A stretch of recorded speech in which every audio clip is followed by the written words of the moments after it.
బ్రహ్మోస్ లాంటి మిసైల్కి ప్రపంచవ్యాప్తంగా ఎంత డిమాండ్ ఉందో వీడియో బిగినింగ్లోనే నేను చెప్పాను కదా, మీరే చూడండి. నార్త్ అమెరికాలో తప్పితే, అదే కెనడా, అమెరికా, మెక్సికో, ఈ దేశాలు కాసేపు పక్కన పెట్టేస్తే మిగతా అన్ని కాంటినెంట్స్ నుంచి బ్రహ్మోస్కి ఆర్డర్స్ వస్తున్నాయి. Billions of dollars worth of BrahMos మనం అమ్ముతున్నాం మనం. Not the technology, the products. అది వాళ్ళు చేయలేకపోతున్నారు. ఇంకేం చేస్తారు? ఫేక్ న్యూస్ని పెళ్లి చేస్తారు. భారతదేశం ఏదైనా మిజైల్ టెస్ట్ చేస్తే రెస్పాన్సిబుల్గానే చేస్తుంది. ఏ దేశం మీద పడితే ఆ దేశానికి ధమ్కీలు ఇవ్వడానికి మనం ఏది ముందుగా మొదలు పెట్టామని చెప్పి అది అమెరికాకి ఇంకా అందరికన్నా బాగా తెలుసు. సో క్వశ్చన్ ఎవరంత సీరియస్గా తీసుకోలేదు. కానీ ఒక ఇన్సెక్యూరిటీ ఏదైతే ఉందో ముఖ్యంగా పాకిస్తాన్కి, అటు చైనాకి, భారతదేశం మీద ఈ ఒక్క క్వశ్చన్తో మనకు క్లారిటీ వచ్చేస్తుంది. ఒక యుద్ధంలో కానీ మనం కానీ కరెక్ట్గా పర్ఫామ్ చేయగలిగితే దాన్ని ట్రెమర్స్ అంటారు కదా, అది కొన్ని దశాబ్దాల దాకా ఆ దేశానికి తగులుతూ ఉంటుంది. ఇవాళ ఏవైతే డిఫెన్స్ డీల్స్ భారతదేశంతో జరుగుతున్నాయో మన బ్రహ్మోస్కి సంబంధించి, అది ఇట్స్ ఎ స్మాల్ ఎగ్జాంపుల్. మీరే చూడండి, ఫిలిప్పీన్స్ ఆల్రెడీ ఒక డీల్ అయింది. అఫీషియల్గా మన స్పోక్స్ పర్సన్ చెప్పేశారు అది.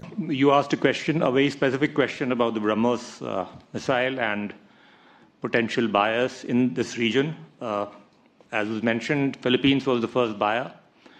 So, I mean, you asked that question in the context of the మన బ్రహ్మోస్ మిజైల్స్ వాళ్ళు తీసుకుంటున్నారని చెప్పి. ఇప్పుడు ఇది కాకుండా వియట్నాంతో కానీ, ఇండోనేషియా కానీ డీల్స్ నడుస్తున్నాయి. అది కూడా చిన్న చిన్న డీల్స్ కాదు, 400 million, 500 million అని చెప్పి మాట్లాడుతున్నారు. అంటే సుమారు 1 billion కన్నా ఎక్కువ వర్త్ ఆఫ్ బ్రహ్మోస్ మిజైల్స్ ఈ దేశాలు, ఈ సౌత్ ఈస్ట్ ఏషియన్ దేశాలకే మనం అమ్మాం. ఇప్పుడు వీళ్ళు కాకుండా ఇంకెవరున్నారు తెలుసా కంటెండర్స్, ఎవరైతే మనతో వ్యాపారం చేస్తున్నారు ఇవాళ? సౌత్ అమెరికా తీసుకుందాం, Venezuela, Brazil, Chile, Argentina.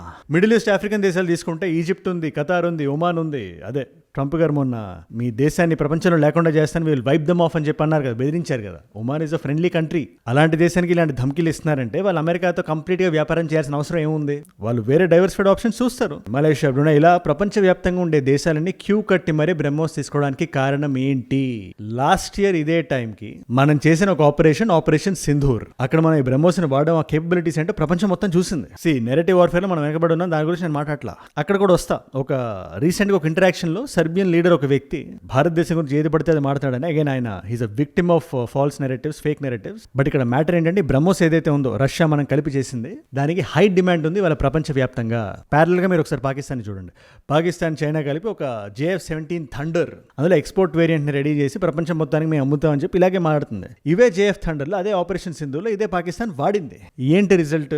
So దీన్ని కొనడానికి కంటెండర్స్ చాలా తక్కువ మంది ఉన్నారు. అందులో ఒక మయన్మార్ లాంటి దేశం, అది కూడా ఒక డిక్టేటర్షిప్ లో జనాలు హ్యాపీగా లేకుండా ఉండే దేశం. అది ఆల్మోస్ట్ చైనీస్ కంట్రోల్. సో దాని ఆటలో అరటిపండుగా తీసేస్తే ఈ నైజీరియా, ఇథియోపియా ఇలాంటి దేశాలు కొనడానికి ఆలోచిస్తున్న ఈ పర్టికులర్ వేరియంట్ సిచ్యువేషన్ అలా ఉంది. ఇప్పుడు మీరే చూడండి, హిందుస్థాన్ టైమ్స్ లో ఈ headline, after Sindoor is BrahMos becoming Asians missile of choice, Vietnam done, Indonesia next అని చెప్పి వాళ్ళు రాస్తున్నారు. అండ్ మీకు చిన్న అనెక్డోట్ ఇవ్వాలంటే, ఒక 12 సంవత్సరాల క్రితం ఒక అమెరికన్ డిఫెన్స్ ఎక్స్పర్ట్, ఒక వ్యక్తి, ఇండియన్ ఆరిజిన్, మళ్ళీ ఆ వ్యక్తి పేరు యాష్లీ టెలిస్. ఆయన ఏమంటాడు, ఆయన ఇది కరెక్ట్గా 2014 మాట, ఇది బాగుంది మిజైల్, చాలా బాగుంది, కానీ ఇదంత ప్రొడక్టివ్, అంత యూస్ఫుల్ కాదు. ఇది అది బాగుందని చెప్పాల్సి వస్తే చెప్పబోదని అవుతారు, ఎందుకంటే super sonic speed of missile ఇది, స్పీడ్ ఉంటే మిజైల్ ఇది. బట్ కట్ చేసి ఒక 12 సంవత్సరాల తర్వాత సిచ్యువేషన్ ఎలా మారిందో మీకు అర్థమవుతుందని అనుకుంటున్నా.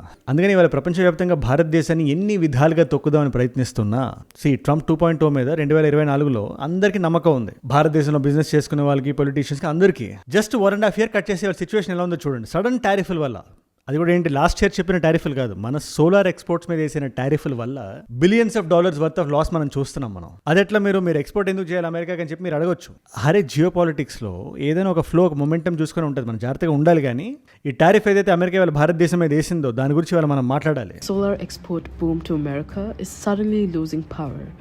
For years, Indian solar manufacturers found a gold mine in the US market after Washington cracked down on Chinese solar imports.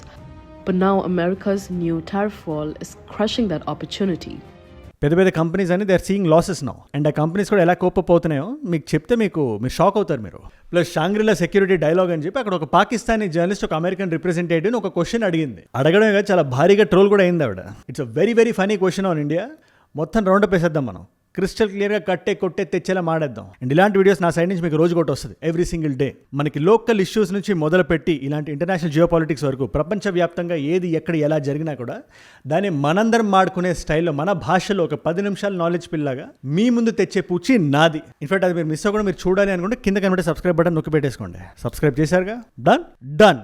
ముందుగా కాంటెక్స్ట్ కోసం ఈ పర్టికులర్ షాంగ్రీలా డైలాగ్ గురించి మనం మాట్లాడదాం. ఏంటిది అంటే ఇట్స్ వెరీ ప్రెస్టీజియస్ ప్రోగ్రామ్. సెక్యూరిటీకి సంబంధించి ప్రపంచవ్యాప్తంగా ఉండే దేశాలన్నీ ఒక్కటవుతుంటే సెక్యూరిటీ ఇష్యూస్ మీద మాట్లాడటానికి. ఇందులో యూరోపియన్ దేశాలు ఉన్నాయి, అమెరికా ఉంది, ప్రెస్లో కూడా అన్ని దేశాల నుంచి వచ్చిన వాళ్ళు ఉంటారు. అందులో పాకిస్తానీ జర్నలిస్ట్ ఒక ఆవిడ, ఇది జాగ్రత్తగా వినండి, ఆ అమెరికన్ రిప్రజెంటేటివ్తో మాట్లాడుతూ ఇండియా అగ్ని-6 మిసైల్ ఆల్రెడీ టెస్ట్ చేసింది అండ్ దాని రేంజ్ 12,000 కిలోమీటర్లు ఉంది.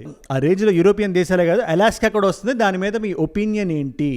I wanted to seek your comment on how do you assess India's long-range missile capability, particularly in terms of the recent test of Agni-6 ICBM with a range of approximately 12,000 kilometers.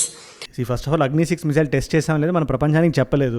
అది ఇవిడికి ఎలా తెలిసిందో నాకైతే తెలియదు. And second point, ఆ question అడగగానే first of all అందరూ కొంచెం light తీసుకున్నారు. ఆ క్వశ్చన్ ఎవరు సీరియస్ తీసుకోవాలి. దానికి రీజన్ ఏంటి? భారతదేశం ఏదైనా మిసైల్ టెస్ట్ చేస్తే రెస్పాన్సిబుల్గానే చేస్తుంది. ఏ దేశం మీద పడితే ఆ దేశానికి ధమ్కీలు ఇవ్వడానికి మనం ఏది ముందుగా మొదలు పెట్టామని చెప్పి అది అమెరికాకి ఇంకా అందరికన్నా బాగా తెలుసు.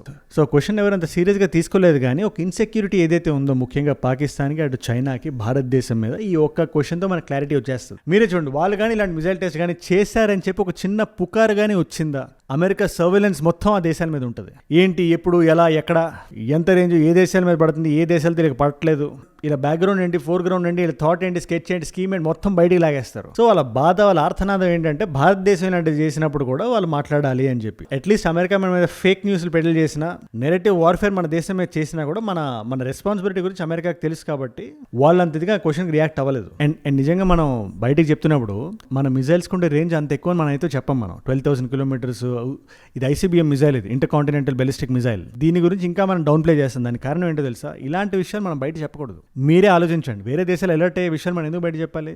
మన టెస్టింగ్ లేవు, మనం చేసుకుంటాం, మన జాగ్రత్తలో మనం ఉంటాం. మన చుట్టూ ఉండే అడ్వర్సరీస్ ఉన్నారు కదా, ముఖ్యంగా పాకిస్తాన్ లాంటి దేశం ఉంది, బంగ్లాదేశ్ లాంటి దేశం ఉంది. సో మనం రెడీగా ఉండడంలో తప్పులేదు కదా, వాళ్ళకి అది బాధ.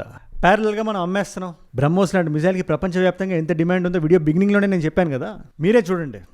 నార్త్ అమెరికాలో తప్పితే, అదే కెనడా, అమెరికా, మెక్సికో, ఈ దేశాలు కాసేపు పక్కన పెట్టేస్తే మిగతా అన్ని కాంటినెంట్స్ నుంచి బ్రహ్మోస్కి ఆర్డర్స్ వస్తున్నాయి. Billions of dollars worth of BrahMos మనం అమ్ముతున్నాం. మనం not the technology, the products.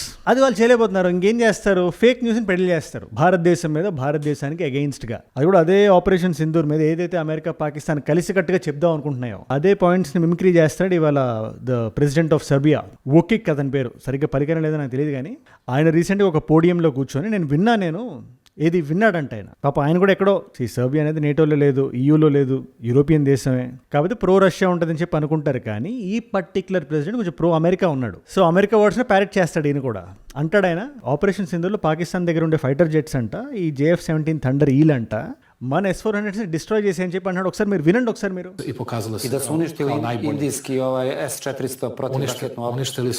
This is the kind of narrative warfare that I keep talking about. ఎట్టి పరిస్థితుల్లో మనం ఏదైనా పని చేస్తే, ఫర్ ఎగ్జాంపుల్ ఈ బ్రహ్మోసే ఉంది, ఈ ఎగ్జాంపుల్ మనం తీసుకుందాం. మనం ఎంత ఇదిగా అమ్ముతున్నాం, మనం ఎన్ని దేశాలకి డిమాండ్ ఉంది, ముఖ్యంగా సౌత్ ఈస్ట్ ఏషియన్ దేశాలకి, ఆఫ్రికన్ దేశాలకి, మిడిల్ ఈస్ట్కి. ఇంత మనం చేస్తూ కూడా ఆ న్యూస్ని ప్రపంచవ్యాప్తంగా తీసుకెళ్ళడానికి మనం ఎక్కడో మనం ఫెయిల్ అవుతున్నాం. మనం దానికి ఒక సిస్టమ్ మనం డిజైన్ చేయాలి. మనం ఏదైనా ఒక పని చేస్తే రప్ప అన్ని దేశాల్లో ఉండే మేజర్ న్యూస్ పేపర్స్ అది ప్రింట్ అవ్వాలి. చూడండి, పాకిస్తాన్ అది చేస్తుంటుంది. చెయ్యని విషయాన్ని కూడా అంత కాన్ఫిడెంట్గా పుష్ చేస్తుంటారు. వాళ్ళ దగ్గర తినడానికి డబ్బులు లేవు కానీ ఉండే డబ్బులు మొత్తాన్ని దీనికి స్పెండ్ చేస్తుంటారు. అలాంటిది బ్రహ్మోస్ న్యూస్ కానీ, మన సాఫ్ట్ పవర్ కానీ, ముఖ్యంగా ఆపరేషన్ సింధూర్ చాలా బాధాకరంగా ఉంటుంది. పాకిస్తాన్ని ఎంత ఇదిగా మనం కొట్టామంటే వాళ్ళు ఇప్పటికి కూడా కోలుకోలేకపోతున్నారు. బట్ ప్రపంచవ్యాప్తంగా ఏంటి, ఆల్మోస్ట్ హైఫైనేట్ చేసేసి భారతదేశం, పాకిస్తాన్ ఒకటే అని మాట్లాడేసి చేతులు ఊపించేసుకొని మామా అనేసుకొని అంతే, ఓకే యుద్ధం అయిపోయింది, ట్రంప్ గారు వచ్చి ఆపేశారు. ఇది బయట తిరుగుతున్న న్యూస్. ఇది ఎక్కడో మన సిస్టమ్ని డెవలప్ చేయాలి. లేకపోతే సర్బియన్ లీడర్ లాంటి people they keep coming out, నోటికి వచ్చింది మాడేస్తుంటారు. అండ్ ఆల్సో భారతదేశం ఒక ఎమర్జింగ్ పవర్. మన దేశంలో చాలా ప్రాబ్లమ్స్ ఉన్నాయి, ఇంక్లూడింగ్ ఆ CBSE ఎగ్జామ్స్ కూడా సరిగ్గా కండక్ట్ చేయలేకపోతున్నాం మనం. చాలా బాధాకరం అది. గవర్నమెంట్ మనం నిలదీయాలి. బట్ ఓవరాల్గా గ్లోబల్ డామినెన్స్ పరంగా మనం చూస్తే ఎమర్జ్ అవుతున్నాం మనం. అలా ఎమర్జ్ అవుతున్న దేశాన్ని ఎవరు చూసినా వాళ్ళకి కొంచెం ఇప్పుడు అవసరమా ఇంకో దేశం అనే ఫీలింగ్ ఉంటుంది. అది ఏ దేశమైనా మనతో ఎంత బాగా మాట్లాడుతున్నా కూడా. మొన్న మార్కో రూబియో వచ్చారండి, భారతదేశాన్ని తెగబొగిడారు. ఆయనకి ఇంటెన్షన్ అంత కరెక్ట్గా ఉంటుందని చెప్పి మీరు అనుకుంటున్నారా? మన సోలార్ ఎక్స్పోర్ట్స్ ఉంటాయి కదా, మనకి చాలా డబ్బులు సంపాదిస్తున్నాం దాని నుంచి. అది ఎక్కడో వాళ్ళకి నచ్చట్లా. And that's not the only reason. China మీద ఎప్పటి నుంచో వాళ్ళు శాంక్షన్స్ చేశారు అమెరికా. ఎందుకు? చైనా హెవీగా ఫండింగ్ చేస్తుంది. చైనా దేశంలో ఇవాళ కూడా మనం గమనిస్తే సోలార్ ఎక్స్పోర్ట్స్ మీద బిలియన్స్ ఆఫ్ డాలర్స్ వాళ్ళు ఖర్చు పెడుతుంది. గవర్నమెంట్ స్టేట్ ఫండింగ్ ఇస్తుంటుంది, సబ్సిడీలు ఇస్తుంటుంది. దానివల్ల రకరకాల ప్రైవేట్ కంపెనీస్ రైజ్ అయ్యి దే ఏబుల్ టు ఎక్స్పోర్ట్, ప్రపంచవ్యాప్తంగా ఎక్స్పోర్ట్ చేస్తారు. ఇవాళ కూడా గ్లోబల్గా తిరిగే సోలార్ ఎనర్జీ అవుట్సోర్సింగ్లో 90% చైనాది అంటే మీరు నమ్ముతారా? ఆ స్కేల్లో చైనా చేస్తుంటే సడన్ గా ఒక బ్రేక్ వేసింది అమెరికా.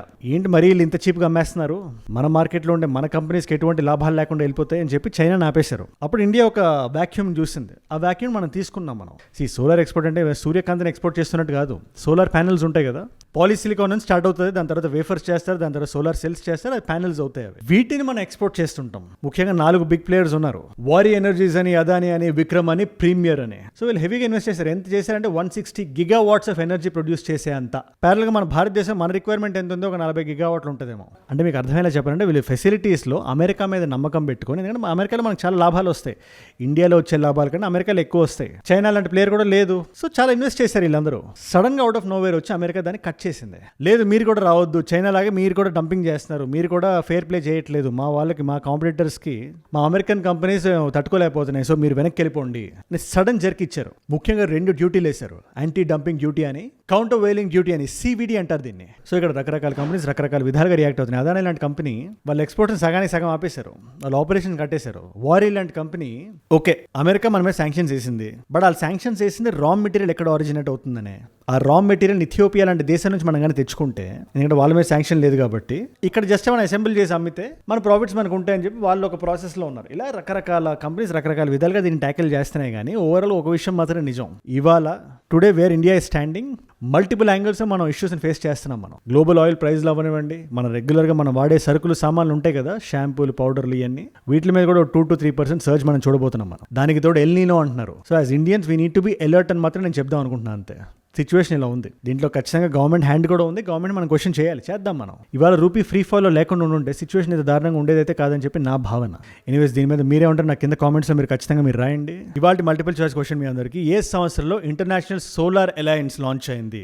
సోలార్ ప్యానెల్స్ గురించి మనం మాట్లాడుకున్నాం కాబట్టి ఈ క్వశ్చన్ ఆన్సర్ చేయడానికి ట్రై చేయండి. Option A is 2009, option B is 2015, option C is 2019, option D is 2021. మీకు సమాధానం తెలిస్తే కింద రాయండి. తెలుసుకుందాం అనుకుంటే ఇన్స్టాగ్రామ్కి వచ్చేసేయండి. అక్కడ అజయ్ ఫ్రమ్ ఏజుడ్ అని ఉంటుంది, అజయ్ ఫ్రమ్ అని రాయండి. It's a verified profile, tick mark ఉంటుంది, 1+ మిలియన్ ఫాలోవర్స్ ఉంటారు. మీరు టక్ అని వచ్చేయచ్చు. అక్కడ ఇలాంటి వీడియోస్ని రీల్స్లో చూడొచ్చు. నా లైఫ్లో నా చుట్టూ ఏమైనా జరుగుతున్నా, నాకు ఏదైనా వీడియో ఐడియా టాపిక్ మీరు ఇద్దామనుకున్నా కూడా ఇట్స్ అ గ్రేట్ ప్లేస్. డెఫినెట్గా అక్కడికి వచ్చి ఫాలో కూడా పెట్టేసుకోండి. రోజుకు ఒక రీల్ వస్తుంది. అక్కడ ఎలా అయితే ఒక నాలెడ్జ్ పిల్ ఇక్కడ వస్తుందో, అక్కడ రీల్స్ పరంగా కూడా నాలెడ్జ్ పిల్ మీరు తీసుకోండి. అండ్ ఏజుడ్ గ్లోబల్ అని మీ నాన్ తెలుగు ఫ్రెండ్స్కి నా కైండ్ ఆఫ్ వీడియోస్ మీరు షేర్ చేద్దామని కూడా దాన్ని కూడా సబ్స్క్రైబ్ చేసి పెట్టుకోండి. అండ్ మీరు ఇక్కడ దాకా ఈ వీడియోలో వచ్చారంటే నా వీడియోస్ మిమ్మల్ని ఆకట్టుకుంటున్నాయి, ఒక వాల్యూ పొందుతున్నారు. Thank you so much for that.